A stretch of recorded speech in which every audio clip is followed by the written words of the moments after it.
And we are live. Hey, everybody, and welcome to episode 118 of the Self-Publishing Roundtable, the podcast for indie authors by indie authors, where we discuss today's topics and issues that matter to the business of the self-published author.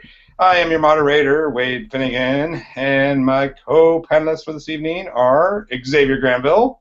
Yellow internets. And Erica Conroy. Hello, Abe Cthulhu. Nice. Liam is MIA, but we sent out some guys on a moose to find him, so hopefully he'll show up soon. Our guest this evening is a friend of the show. I've been a longtime fan of as well. It's Mr. Garrett Robinson. Hello. We asked Garrett on, actually I asked Garrett on because it perked my interest. Heard him talking the other day about how things had improved, not just outlook-wise and also money-wise and things. And I think Garrett has quite a bit of experience on the writing journey, and I think he also admitted it was a little bleak for a while. And I notice a lot of people, when they get to that point, kind of bail. And so I wanted to talk with Garrett about how he got through that time, what has also made it better, and also he's just got a lot of shit going on too. That's really exciting stuff with Sterling Stone and books and so yeah, we just got lots of stuff to talk about. So Garrett, thanks for coming on the show. Really appreciate it. My pleasure. Yeah, it's been an interesting time, and I look forward to telling you all about it. Awesome. And of course, I will remind our live viewers, if you got questions, please leave them in the comments. We'd love to get you guys questions on air. We love our live viewers, so please comment away, question away. Garrett's full of information. So, Garrett, I think it was about 6 months ago that we had you on before. I think that was the last time. Yeah, and actually, so things weren't that great at that point. No. So, why don't you kind of just start filling us in? What sort of things? What has changed for you, and what has made this looking a lot better? Yeah, well, 2015 in a lot of different ways has been a pretty rough year because I've been writing since 2012, and like right from the beginning, like never since the very start have royalties been like a full-time income, right? They've been a full-time job. Like I've always put in, 40 plus hours a week on my writing career, either on writing itself or on like running the business side of it. But it wasn't paying the bills. And for the first few months, I had a 9-to-5 job, and then I was working freelance. And freelance is just, anybody who's done it, knows that freelance is just super, super rough. And this year was rough in a whole new kind of way. Just various things like sort of a dearth of work going around, and then finally in September, in starting in August and then like really crazily in September, the writing kind of just clicked for a bunch of reasons that obviously we can go into in detail and everything, but now it has sustained itself ever since then, and now I'm basically finishing. I'm going to end up finishing 2015 as a full-time writer and nothing else. Like not a full-time writer and a full-time, freelance editor and book designer, but just a writer, which is a really great feeling. I like that very much. Oh, I bet. Yeah, that would, to me, it'd be the ultimate feeling. So. Let's start out with a couple of things. What started to change? What do you think's got this ball rolling? Well, one of the biggest things was so you guys know obviously, but other people, for people listening. So my big series is the Nightblade Epic, and I published the first book in September, October of last year, and then the second book early this year, and then the third book around summer. And it was the third book, and then having a box set where things like started to take a take an upward, a heavy upward swing. and like it's kind of common knowledge, but that having a series, a bunch of books in a single series is like very good for marketing efforts and all that sort of thing. And I sort of knew that, but we know people who have done it without necessarily doing that, especially the guys at SPP. They don't have. I mean, now they do, but like they didn't have 4 or 5 books in any particular series. Because they jump around and do so many different things. And I make the joke all the time that like my entire career plan is just do whatever Johnny and Sean are doing. And Nightblade was really where I was like, well, okay, like I can still apply a lot of the stuff that they do, but I started writing Nightblade and I just really liked it, like a lot. So I just put everything into that, and that was all I did and all I was doing. And so churning out 3 books in a relatively short space of time, and then immediately getting to work on the 4th one, I think was one of the things that sort of started pushing everything up, as well as like actually starting to do marketing and paid advertising and all that sort of thing. So, but yeah, they do say it's probably much smarter for you to just sit down and write one series until you've got several books in that series, and it turns out they were very right about that. So that's the first thing that I would say, is that people should do series. So you think like a 3rd book was kind of the tipping point for you then for that? Yeah, for me it definitely was. I know for some people it's just they can make it work with the 2nd book, or sometimes it doesn't hit until the 5th. But the 3rd book was I mean the 4th book isn't coming out until next week, and the 3rd book was where it really kind of smashed the ceiling a little bit.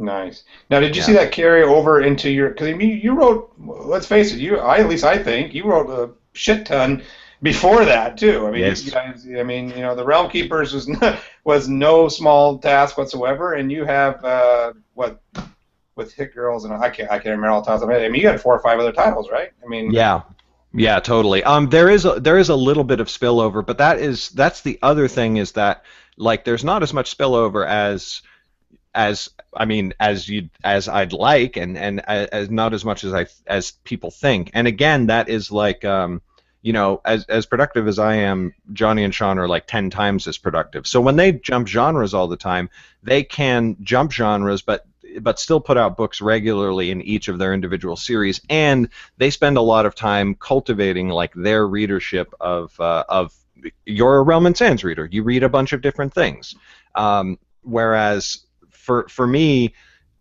you get Nightblade, and then you hear about Rebel Yell. If you're a fantasy reader, why the hell would you want to read Rebel Yell? Like, there are people who want to read Rebel Yell, who will enjoy Rebel Yell, but people who enjoy Nightblade they're just not the same people.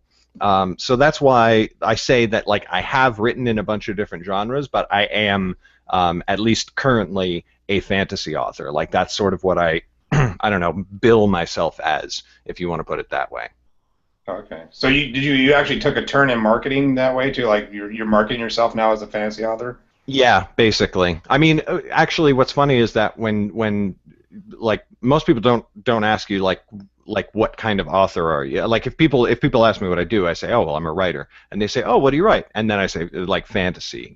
Like nobody.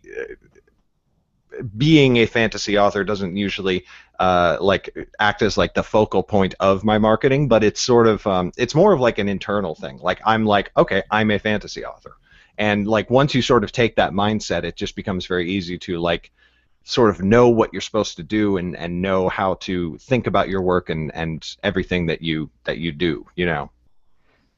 Oh, okay. I like that idea. So the label almost helped you kind of get focused or centered, or however I want to put it, I guess. But yeah, exactly. Centered. What is this, yoga? Yeah, exactly.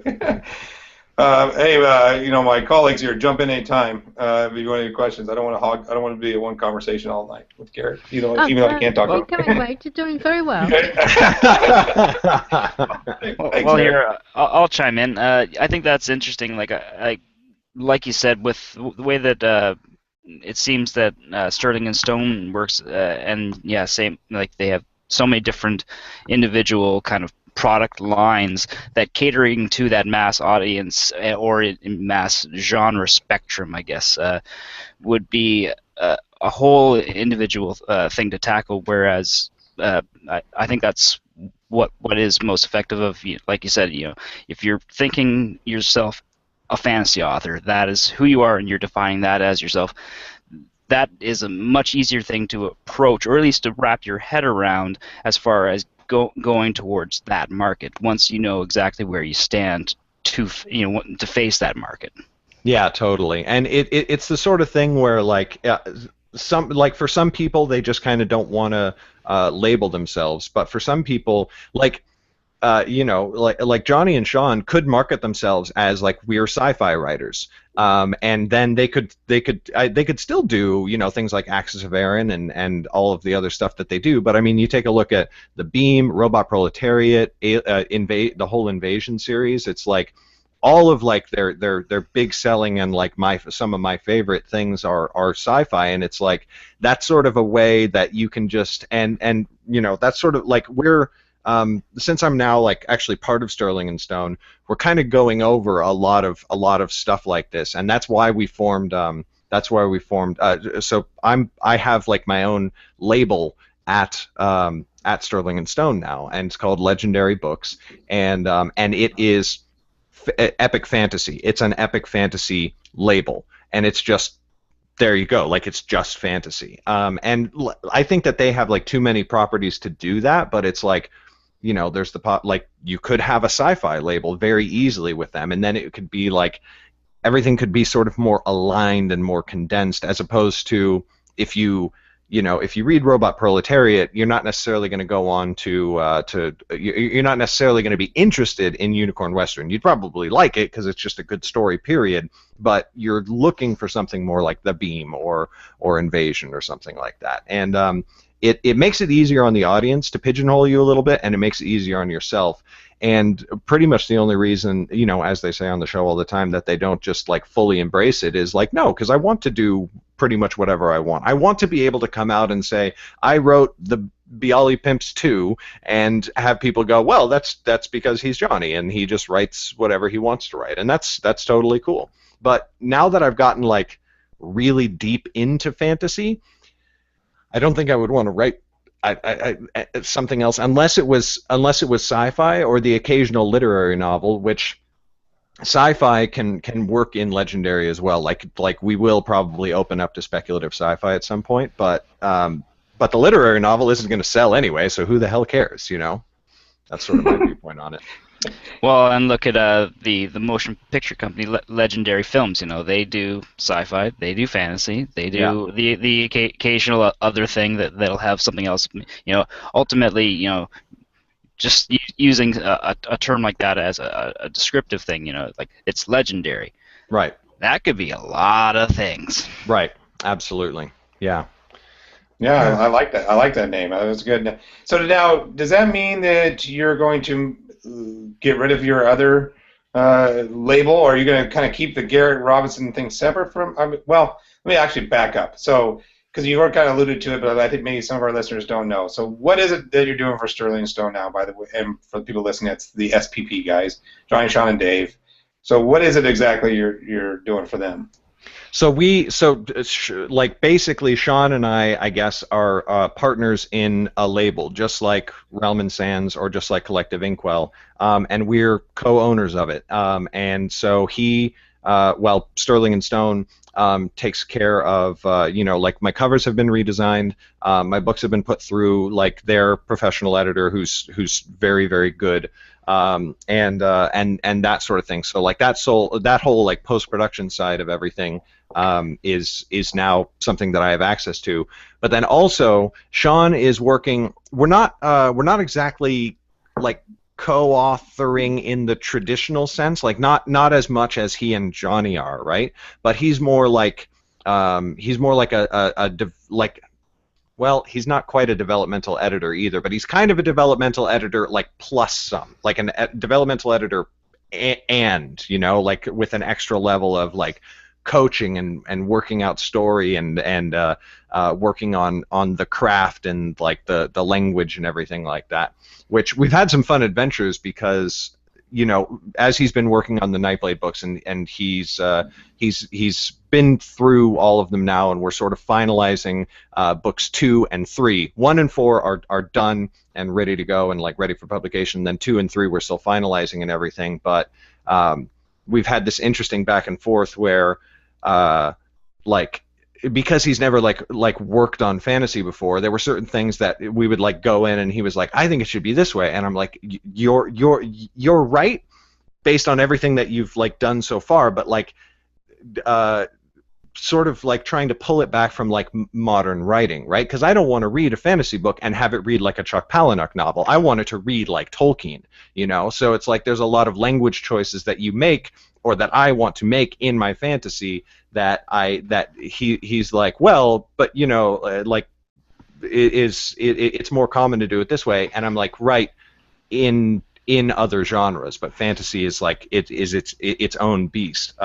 That's like the kind of like the main difference between traditional fantasy and like contemporary fantasy, like what we're seeing nowadays as far as urban fantasy and the very different change of, like you said, language definitely, and pacing and yeah, that's true, very true. Yeah, it's really important to me, like feeling wise, right? Like I only started reading Brandon Sanderson this year after being told by people for years that I should read him and everything like that. Yeah, and his books are great, his stories are great, his worlds are fantastic. Like his worlds are so awesome. The only thing that I don't like about him is his language. Like his language is way too contemporary for me. Like people in his books say okay. They actually say the word okay, and I'm like, whoa! Like it just throws me right out because you don't like that's I don't want to necessarily have that. At the same time, it doesn't not make sense because it is like he does embrace the thing of like it's another world. Like they wouldn't be speaking English, you know. It's not like another version of Earth. This is a completely different universe. Like they can kind of talk however you want them to because you're just interpreting for an audience. But I do like the feeling of reading a book like, you know, like Lord of the Rings or Game of Thrones or something where it feels you're in this like ancient time that we all sort of like have as a proxy in our own minds, you know. Yeah, it's not like, you know, the door is burst so open, there's wood splintering all across the room. The troll looks across the room of the Thieves Guild and yells, "What up?" There are movies like that, though. Usually parody movies, but yeah. Yeah, like, you know, and likewise, you know, I could picture that type of thing in like a Terry Pratchett book or something like that. Right. But yeah, that's a totally different tone, and yeah. Historically speaking, you know, language is going to be very different when you are placing things within those times. So, I wouldn't say research is the go-to needed thing for that, but you do have to kind of put yourself in that mindset where, yeah, you wouldn't use things like saying okay or just there's so many little phrases that we use, like little idioms that are just commonplace that you know you wouldn't bat an eye at, but you would sound crazy if you were talking like that in the 12th century. Absolutely, yeah, and little things like I kind of established all these rules in the world for like how the characters talk as well as my own writing. Like nobody says maybe, they say mayhap. And then I like mayhap. Why don't people use that nowadays? Mayhap they do, and you just don't know about it. Mayhap, I might have to use it more often. I think it's more likely mayhaps instead of mayhap. I mean, maybe mayhaps, but not mayhap on its own. Mayhap, it is mayhaps. But like another thing is that like hardly anybody ever uses contractions. But then I sort of like this is one thing that, you know, that like Sean pointed out to me is like, I thought nobody was supposed to use contractions. I was like, no, they're not. And he's like, but you use it here and here and here. I'm like, well, that's obviously wrong. Fix it. but it's been really, really good. And of course, Sean is like the easiest person in the world to work with. Where like when we started, when I got an editing pass back, and I like saw the changes in the language that had been made, and I was like, oh no, like this isn't bad. It's just like here's what I want for my voice. And he was like, oh, got it. And like then that becomes our like our working point from then on. So it's been a really, really fun journey, and the new covers are gorgeous. I really like them. Can you share? Because David Anson is asking for you to share them. Yes, I can do that. I can somehow pull a screen share up here. One sec. Okay. Yeah, and by the way, David Anson says you're a lot taller in person than you appear on video. So yeah, we met. He came down to LA and we met up, and I get that a lot, actually. Really? You must look really short on air. No.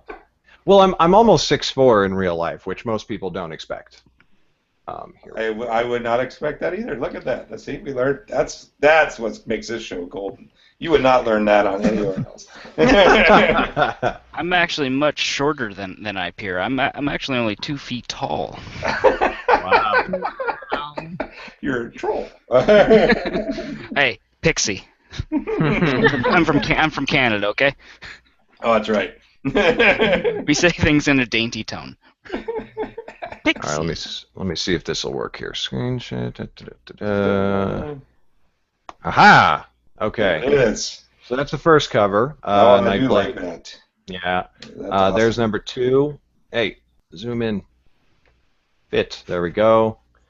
And that's number 3, Darkfire.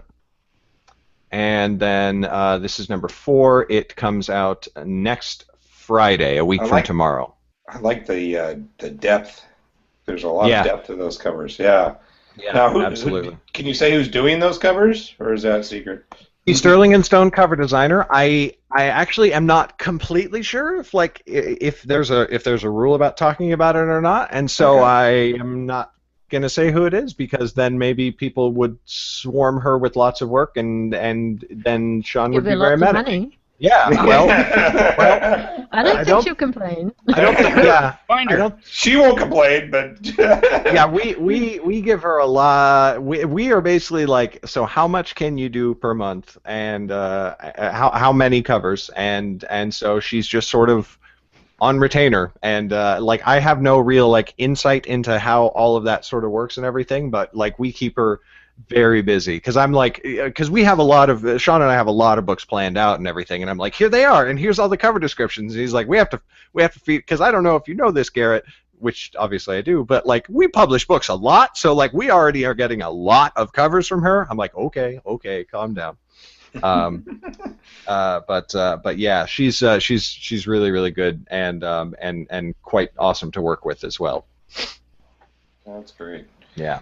Have you noticed that your writing has changed at all since September? When I kind of want to get back more into a little bit of the psyche of things, and this is more of the ups and downs. And again, I don't want to beat a dead horse, but I know that for a while there, you thought you were thinking about maybe getting out, right? Wasn't there a time?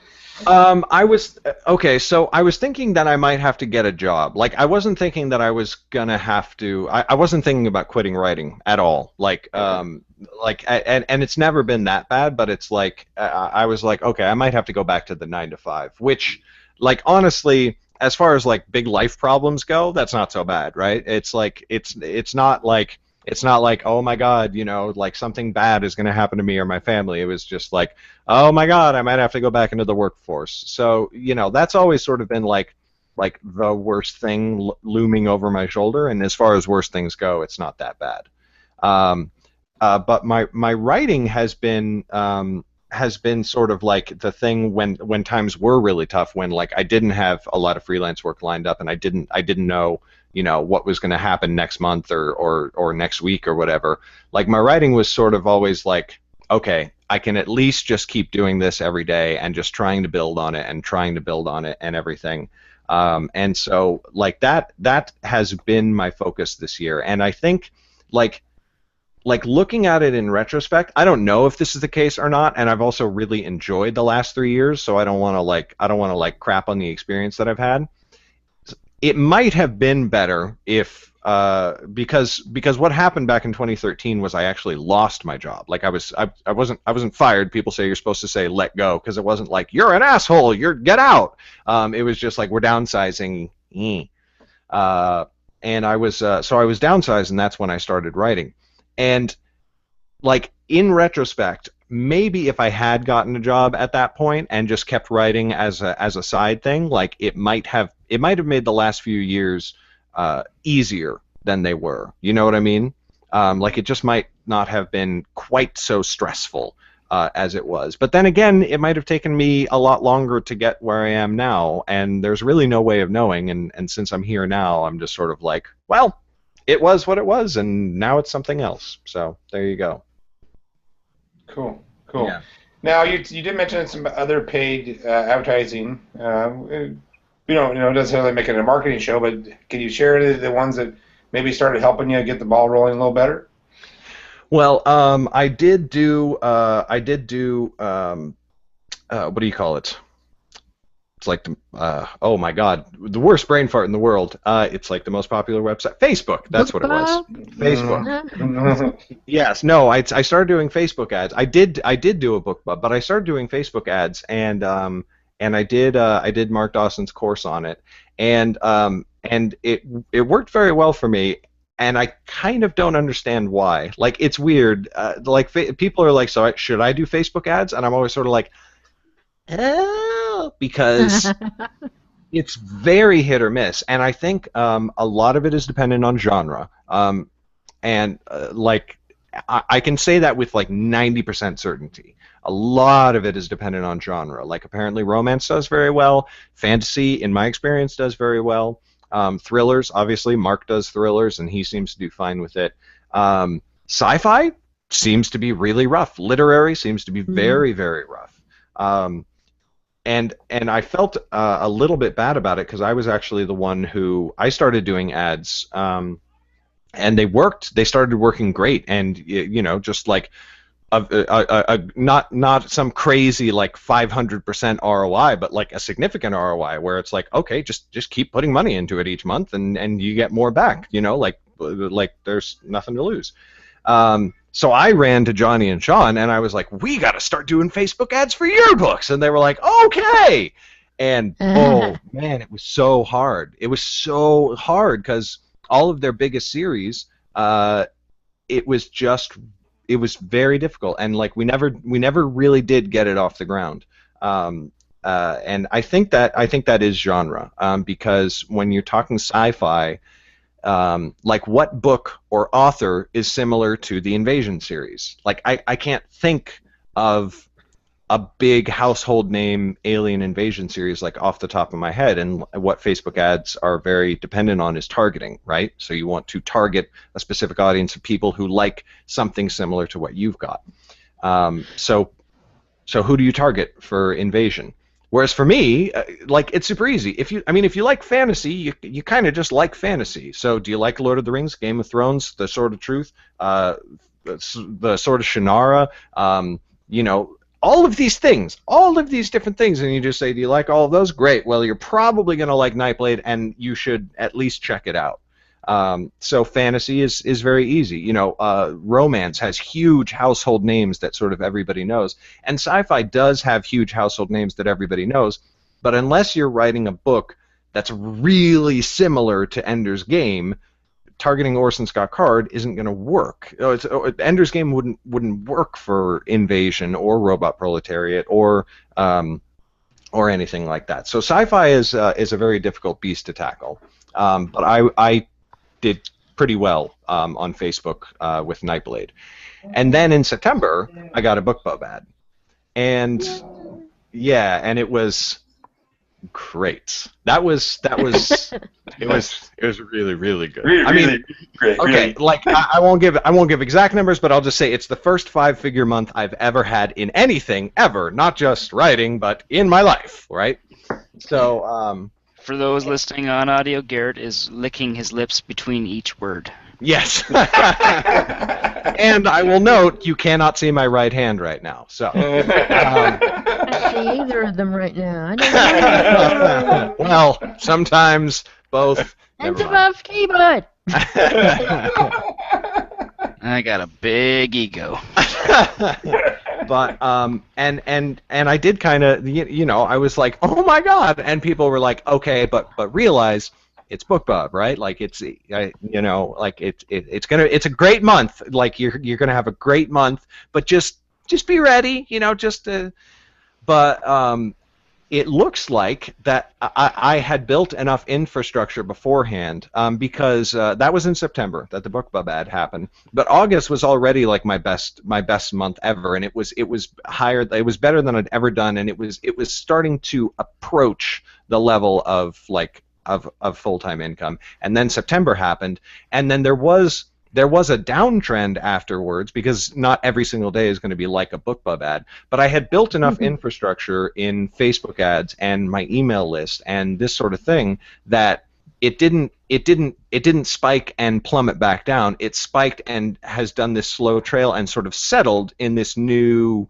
spot where it's very nice and very comfortable, and October was fantastic, and November is going to be fantastic, and I have a new book releasing in a week, so I'm just sort of like, it's really a thing now, which is a really nice mindset to have after 2 years of stress and freaking out and you know, freaking my wife out. Yeah, it's been really good since then. Yeah. That's okay. That's interesting. And now, was that the first BookBub you had another BookBub before that, didn't you, or no? Never. That was your first one. They have never taken me. I thought for sure Realm Fist. Keepers would have got one, but no, never did. Okay. No, well, now it's like part of my like sort of like religious routine. I actually have like tasks and email notifications and everything where as soon as my 4 weeks have passed after you submit, they say please wait 4 weeks before you submit again. So now it's just every 4 weeks I get an email notification, submit all the books again, and then I submit all the books, and then it's like okay, and the cycle resets. And yeah, so like obviously I'll keep chasing BookBub, but like I also am continuing to build my list with Facebook ads, and I've set up a whole new autoresponder sequence that has an insanely high read rate and click-through rate. So when those people get when they get off the autoresponder and onto the regular email list, they actually want to read. They're invested in me and the book series and everything like that. So that BookBub in the future will just be like a nice bonus on top of what is already a great month, which is kind of where I'm sitting right now. Excellent. And now you're doing all the infrastructure through Legendary then for that now, or are you still running stuff on your own? How's that working? Well, I'm kind of running a lot of it on my own, but like I'm running a lot of it on my own. You know what I mean? Like I have access to like the other people in the company. You know, like the people that Sean and Johnny have hired and are working with and everything. Like, you know, like it really is a very operable team. Like, so I kind of get to say, you know, I want to do this and like sort of make a plan, and then we sort of as a team figure out like who does what tasks and who does everything like that. Like I still, you know, I wrote all the autoresponders. I write I write my own emails every week, you know, and everything. So I'm still like taking care of a lot of that stuff.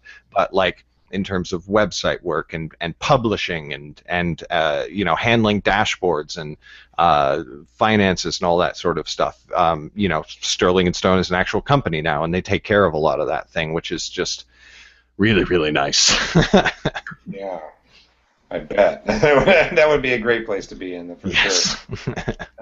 Are you again, Erica? Jump in for questions if you have one. I was going to ask something that Kate had said, but I think I'll start with something else first. So you've got everything going, the ball is rolling. How are you going to continue to keep that ball rolling? Basically, what's next year's plan? Well, next year's plan. She got you. Next year's plan is to get a plan. it's kind of no, I have a plan, And that's good then. and for once, you guys, like, you might not believe this, but for once, Sean was like, do you really think we can do that? And I was like, I think so. And he was like, well, okay. Like, it's a pretty ambitious plan, but so far I'm executing all my targets on the road to doing it. So in order to like really understand it, you kind of have to understand that Nightblade is a stepping stone series, because I had this big epic series that I've wanted to write for years. And I just sort of like didn't feel like I was ready as a writer, and I hadn't built the world enough and everything. And when I decided to do Nightblade, I had been working on the story, working on the world, working on the characters and everything, and I was just like, okay, but I really need to understand the world better. And I think I'm a good enough writer to tackle something smaller now, but related. And so Nightblade became a world-building series, whereby not really making it like epic fantasy and making it a small personal journey, I have one character who gets to explore the world piece by piece. And so I, the author, get to explore the world piece by piece, and the reader learns about it piece by piece. And so that's how Nightblade started. And I was like, well, I'll just write Nightblade until I'm ready to write the big epic, and then I'll do that. But what I came up with in the middle of the third book of Nightblade, and am now putting into action, and started planting the seeds of in the fourth book of Nightblade, is 2016 is going to see the launch of 3 more series like Nightblade.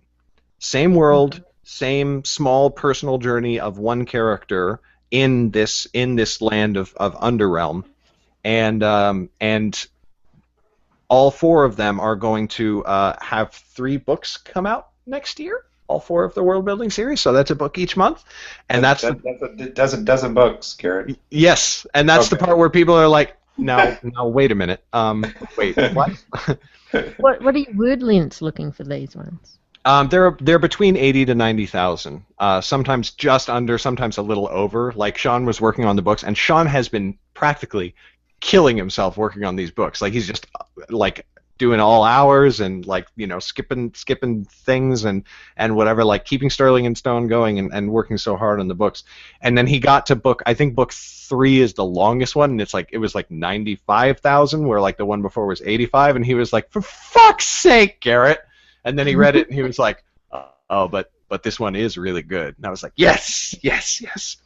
So that's it. So these aren't 250,000 word epics, like that's going to be the epic book series. Is it's going to be like your thick, your Wheel of Times books that you're used to seeing on the shelf being all gigantic. This is the old cover, but like this is about, for the YouTube people, like that's about the size of the current Nightblade print edition, and the new Nightblade print edition will be about the same, because the only thing that's changing is the cover. So yeah, but I am currently on target. I'm on track to have the first 3 books written and into post-production by the end of this year. So that's January, February, March, done, like ahead of schedule, and basically just waiting to roll out the door. And then I just have to keep staying ahead. And what I am trying to do is I'm trying to get all of the books that I'm releasing in 2016 done by like June or July maybe, and then spending the rest of the year doing the first book of the epic series. And so that is what's going to launch in January of 2017, or at least that's the plan. Okay.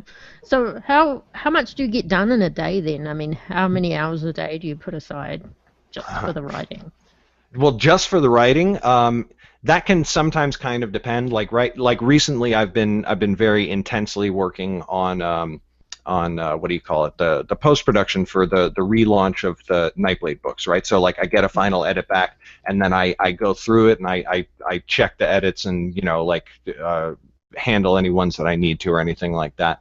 But on when I'm on like my regular schedule and just chunking through as many words as possible, I will put in about 8 hours a day. Whether that's outlining or writing kind of depends on what I'm doing that day. But on a writing day, when I'm really in the groove and I'm not letting myself get distracted or do anything else, I can chunk out between like around 15 to 20. Last week I did a 24,000 word day, and it's just like it's just sort of what I do. And it obviously it needs to be edited and everything like that, but that's why I say like getting the first drafts out and then the second drafts and third drafts if I need to by the end of the year, like I'm on track to do that. So that's my super crazy 2016 that is, well, I think it's going to be awesome. That will be awesome. Yeah. It's super ass crazy though. I'll say that.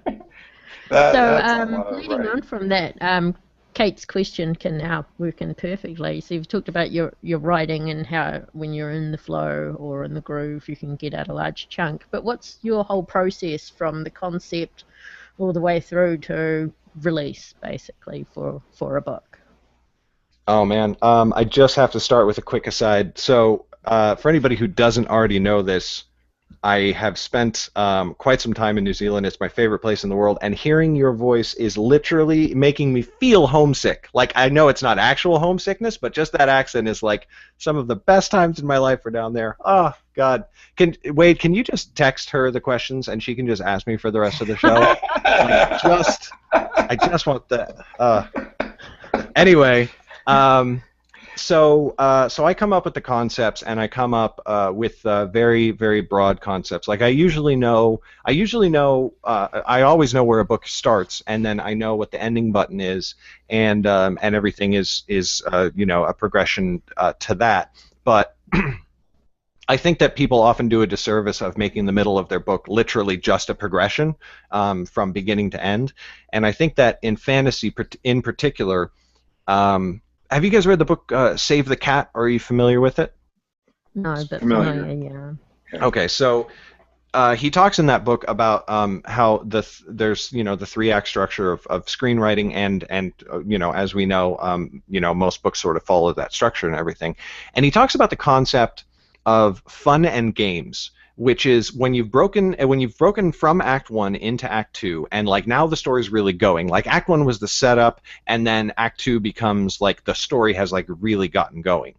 And he talks about how Act 2 should start with fun and games, and it's the sort of, and he says that fun and games is what your audience really came to the movie to see. It's the awesome fight scenes, or it's the the adventure, or exploring Hogwarts and all that sort of thing.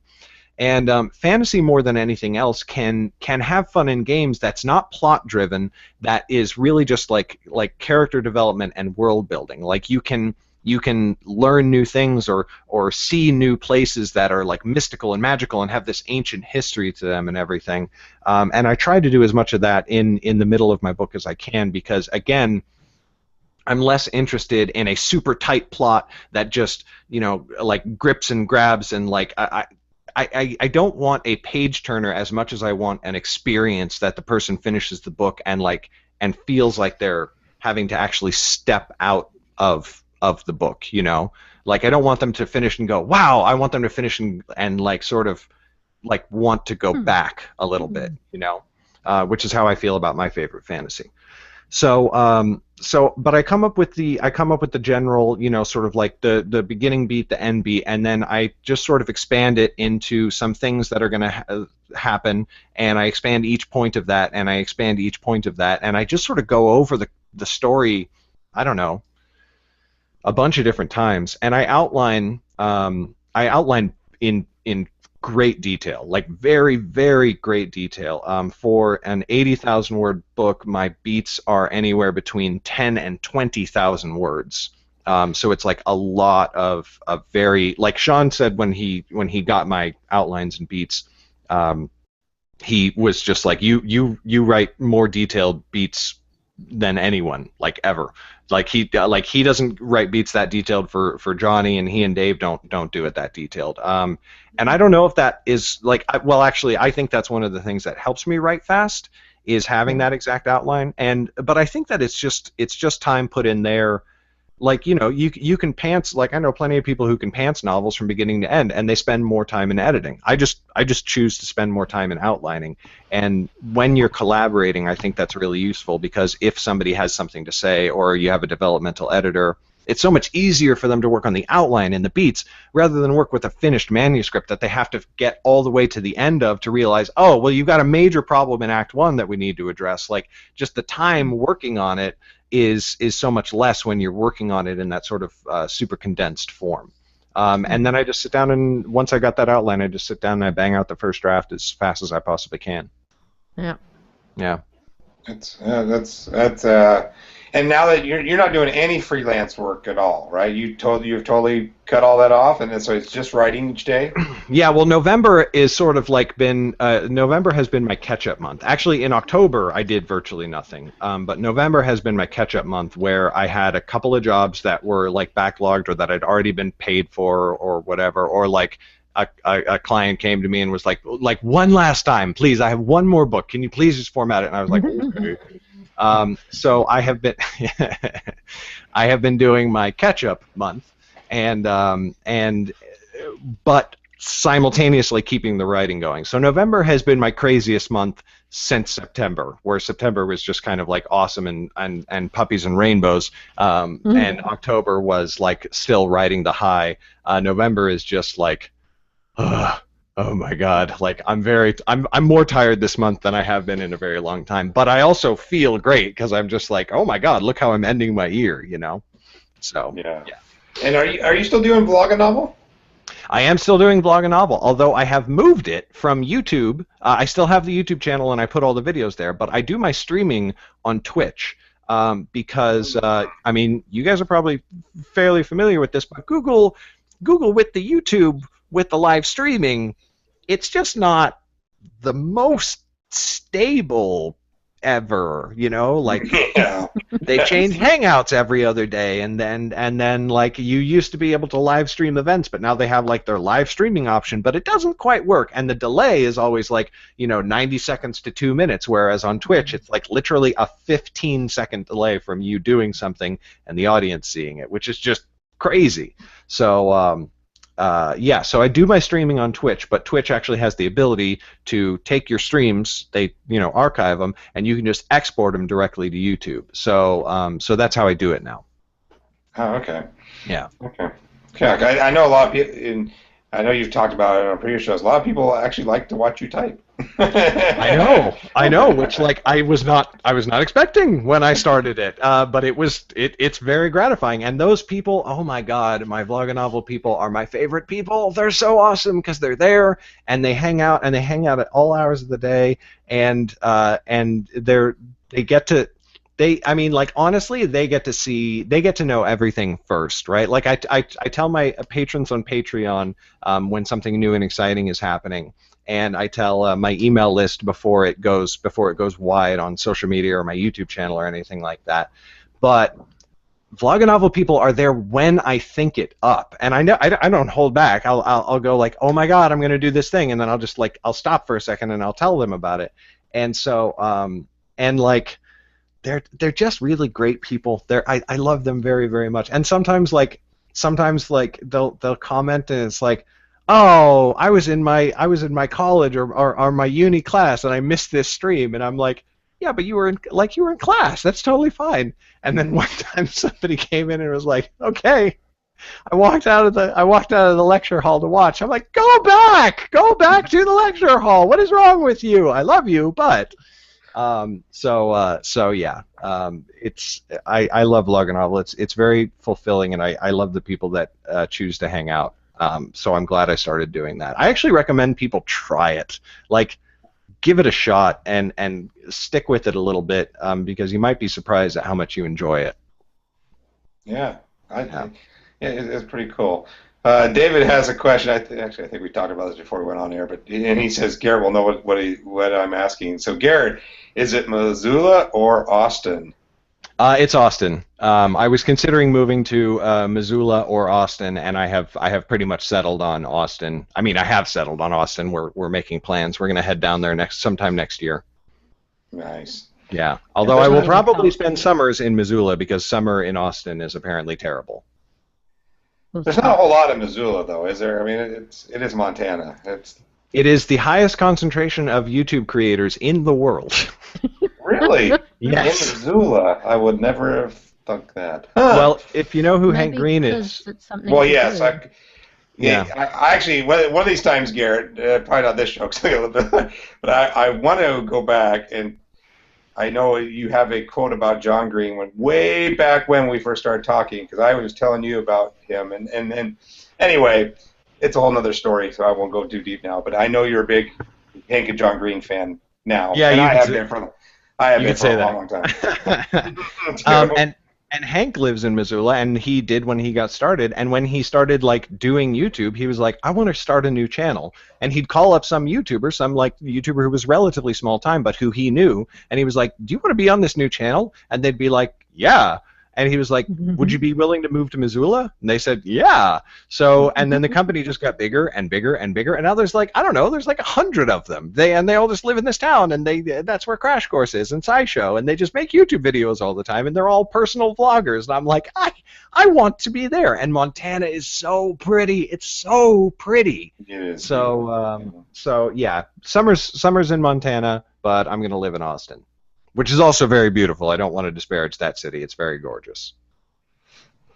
Very true. Very true. Yeah, the way that everyone in Sterling and Stone slowly seems to be migrating there just seems to be a sign. Just like, Austin, hello. Haven't you noticed us?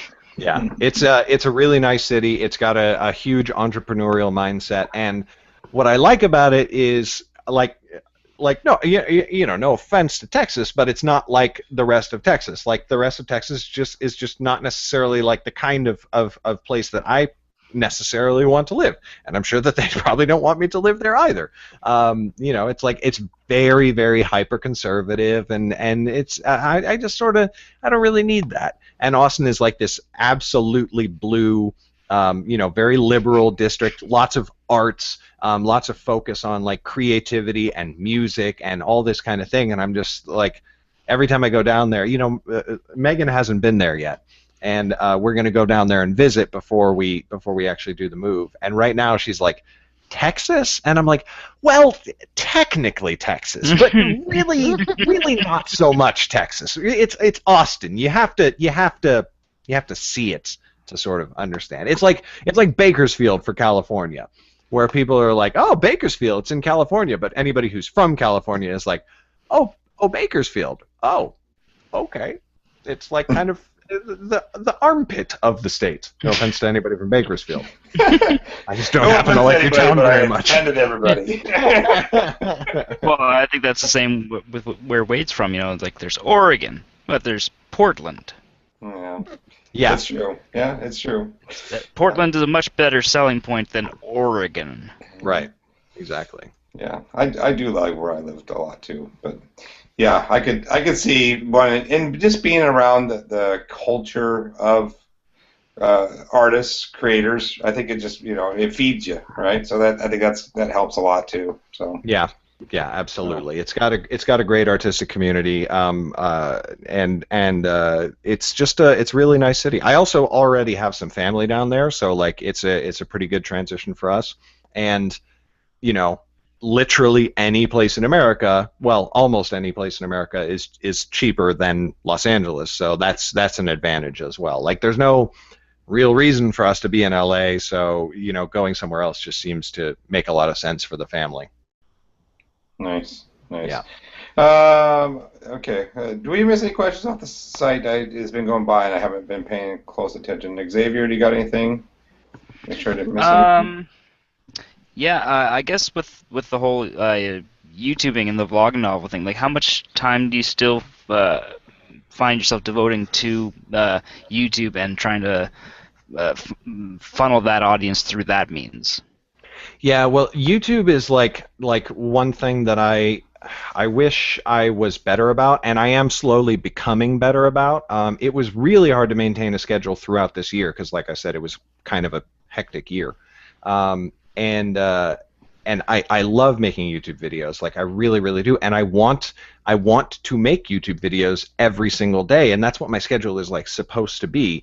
It's just like I do kind of fall off the bandwagon a lot. Like I haven't made a video yet this week. I made one on Sunday, but I haven't made one since, and I feel kind of bad about that. And actually, now that like you feel bad about it. Yeah, like now that I'm calling it to mind, I'm probably going to make one as soon as we get off the air, and then I put my kids to bed, because like I really love my YouTube viewers a lot, and there's a lot of people that I've met on there who are just really great people, and sometimes we meet up in real life, and they're always amazing.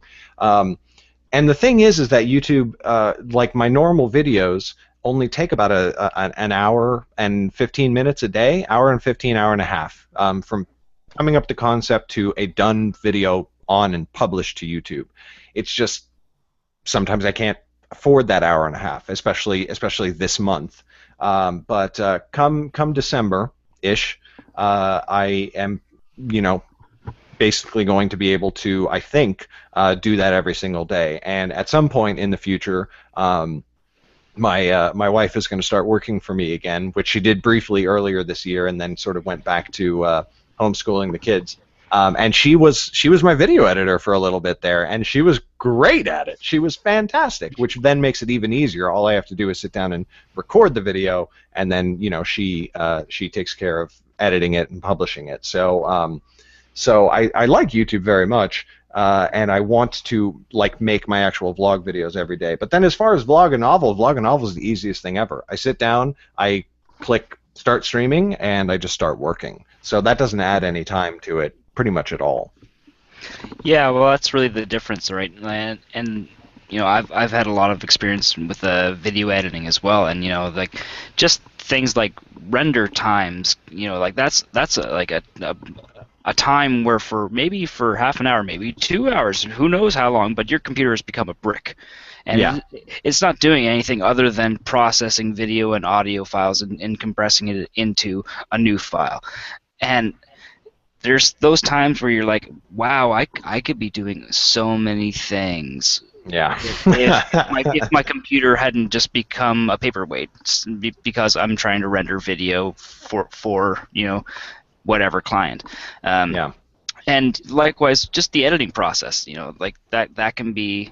I used to do that full time, and I was asked to by a company the other day, would you accept like a full-time job doing this editing position? I'm like, oh no. I pictured myself opening up Premiere, and I thought, no, I can't do it.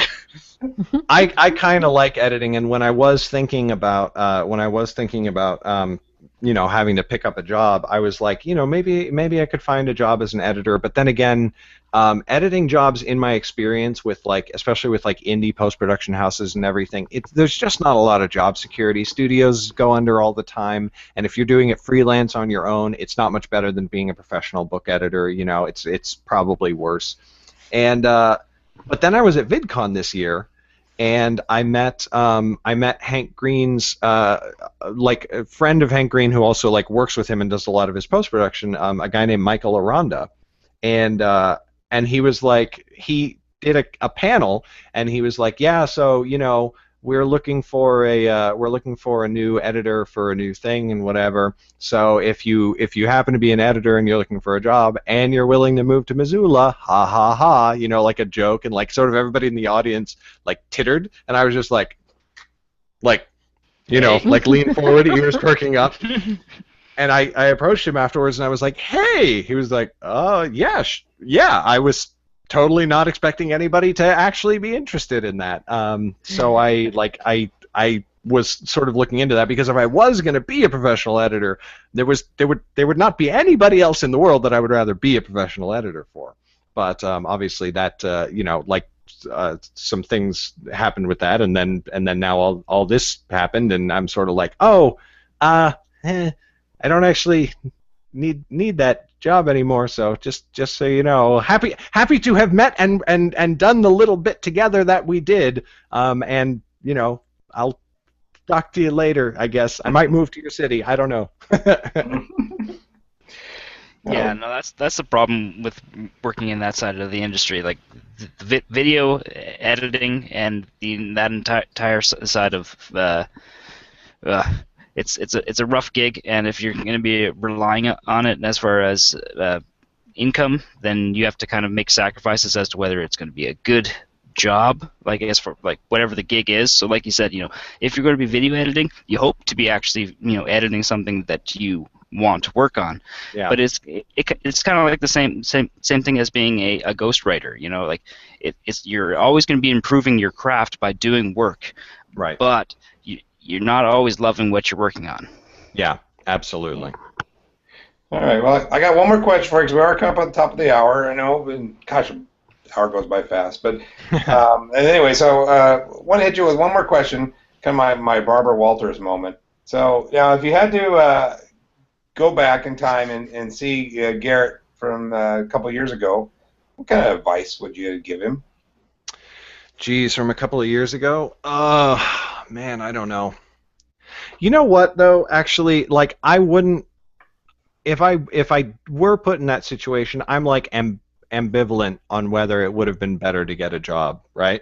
So I wouldn't tell him to do that. I would say, make sure that you actually focus on your writing. Make sure that you actually put your butt in the chair every single day. Like, don't, like, okay... I'll use this last segment to give a shout out to a buddy of mine and the show's and everything, Bill Dowis, who just put out a book, Chasing the Dragon, and it's about running and marathon running and him becoming a marathon runner. And he talks about this phenomenon that's like very familiar to anybody who's tried to do anything creative, but for him it's for running. And it's like, well, but I can skip this day and make it up tomorrow. Never, ever skip this day. Never skip a day. Never, ever, ever, ever, ever. Because I added it up on like my potential productivity, and then the productivity that I've actually had over the last couple of years. And like, yeah, I've been pretty productive. I've been pretty productive, like, by the standard of a lot of people. But if I had really kept my discipline in, I know I would have hit where I'm at a lot sooner. And so that was the big thing, is just like now discipline is, and that's the thing, is like now discipline is easy to keep in because I don't have a bunch of other things heckling for my attention. I don't have the stress that I used to have. But that would be what I would say, is that no matter how stressful it gets, no matter how many things are trying to pull you away, keep your discipline in. Keep in, like, butt in the chair every single day, as many hours as you can possibly get in. Have a minimum time, and then push that minimum time to be longer and longer as much as you possibly can. That would be my thing. Nice. Yeah. Excellent piece of advice. I love it. Well, thank you, Garrett, so much. It's always great talking with you. So my pleasure. We really appreciate you coming on the show. I know my colleagues would kill me if I signed off yet, so I got to talk about next week. We got the good old Thanksgiving here in the United States, but Xavier and Erica don't live here. Yay! So we don't live in your freaking country. That's right. So they have been so kind as to set up some shows for us next week. So I'll let Xavier, I guess, take away. Tell us what we're doing next week without me. We have 2 shows planned for next week, just to be crazy and productive for once. Erica has secured us a guest, and since she's from the UK, correct? Yeah. So we're going to be pre-recording the show on Monday, but we'll be posting it. I think we're gonna do an hour earlier than we usually do. So at 6 Pacific, 9 Eastern. Yeah. We'll be posting that show at that time slot, and then we'll be having our another show at our usual time slot at an hour later from that. So. And that'll just be Erica and I, and we're going to be doing a little experiment. And Erica, do you want to tell people about the experiment? I know some of the fans already know about it. Well, I only leaked it to Krishawn. I don't know how many people know about it now, though. It could be like everyone on the internet. You told a friend. She might have told a friend. basically what we're going to do is it's almost similar to what Garrett's doing with his vlog, but instead of doing the actual writing, we'll be doing all of the pre-production for writing stories. So we'll have audience participation, suggesting us characters and plots, and we're going to use the same plot, but write it for 2 different genres. So later on, we'll come back after that episode, after we've written them, and we'll come back to you guys again and go, okay, we've written them, now what? Do we put them in Kindle Select? Do we go wide? Should we put up Facebook ads? Do you have, any suggestions on how we can market this? And the whole process we'll be documenting over the blog, so you'll be kept informed every step of the way, even if it's just, oh crap, I didn't write a word today, X is going to kill me. It's like an improv show, but with writing. Yeah. That's so cool. Yeah. Well, it's something I've done before on another podcast, and we actually showed the whole writing process, but that took us several hours being live, and I don't want to do that again. Yeah, and obviously we're encouraging everyone who's listening. If you want to go with the basic plot and character archetypes and little things that we're coming up with as people are feeding to it. If you want to go off and pick a different genre and write your own thing, hey, we'd love to hear about that too. Yeah, and I plan to record myself making a cover. I don't know if X wants to do the same thing. Yeah, I've been meaning to do that. A lot of people have been asking me about the whole cover process. Yeah, so we'll basically show the whole thing. It's obviously not going to be a novel because we don't have that much time on our hands and we have our own schedules. Yeah, but I've already got other novels on the go. Come on. Yeah. I mean, I've got 3 more books to put out before Christmas, so. Ed Zachary. Yeah, and X didn't mention our guest next week, which we were pre-recording on Monday, but we'll be releasing an hour earlier than the usual time on the Thursday. But we've managed to secure an interview with a very prolific romance author named Mina Carter. I'm sure people in the romance circles will be very familiar with her name. She's a USA Today and New York Times best-selling author. And she's written everything from rock star romances to werebears and sci-fi romances. So the were porcupines really just yeah, perked she's my actually ears the right author up. of the Wee Hedgehog book. That's it, Hedgehog. Hedging Her Bets. My mistake, not porcupines. Hedgehogs. You were close. Smaller, cute. I want to hear about them were chupacabras. They're aware everything, and they sell, so we can't diss them. Yeah, they make money. Okay, that's us. Wait, isn't a chupacabra a Spanish werewolf? It's kind of. It's called. It literally means goat sucker, and they are like they're kind of like vampires, but they eat goats. Right. Yeah. Oh, Yeah. okay. Yeah, so you got that. Specific food type. Okay. All right. So while Garrett and I think, well, I don't know, I'll speak for Garrett, but for me, while I'm stuffing my face with turkey, these guys are going to be working. So you guys should be tuning in. So, it's always good to surround yourself with good people that do all the heavy lifting for you. So thanks, guys. I will be probably far too inebriated to tune in, but I will come in afterwards because I want to see it happen. Or maybe I will show up totally drunk. And just be like, put a dick on his face. Just a word of warning, X probably won't write anything with erotica in it, so if anyone makes any of those suggestions, that'll probably be something I would probably be more happy to Yeah, nothing's off the hill for Erica. But yeah, unless you want to. We're not actually writing it live. We're just doing all the pre-production and then some of the post-production later in a future episode. Awesome. Nice. I'll write an erotica, but every word that's naughty will just be replaced with exploitive deleted. Redacted. Redacted. They put his redacted and a redacted, and then redactedly. That's so hot. I like it. Right. Well, we should wrap this baby up. But again, Garrett, thank you, and Eric and X, you guys are awesome. I can't wait for all that stuff next week. So, all right. I think we've covered it all. So, Xavier, do you got anything to say? Adios, internets.